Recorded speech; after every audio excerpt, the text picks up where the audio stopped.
Imputed income is a tax concept that sounds complicated, but it basically refers to non-cash benefits that the IRS treats as taxable pay.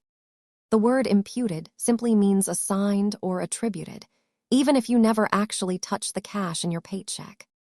Even if your employer pays for benefit directly, the IRS often wants their share of taxes on that value, as if it were salary. Common examples include life insurance premiums paid by your employer or the personal use of a company vehicle for your daily commute. While cash salary is straightforward, imputed income is a paper entry that increases your taxable income without adding cash to your bank account. Your W-2 form will show these benefits added to your gross wages, which means you technically owe income and payroll taxes on that total.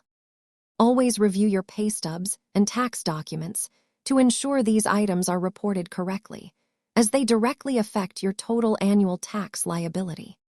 Understanding how your benefits are taxed helps you plan your budget accurately. Thanks for watching, and remember to consult a tax professional.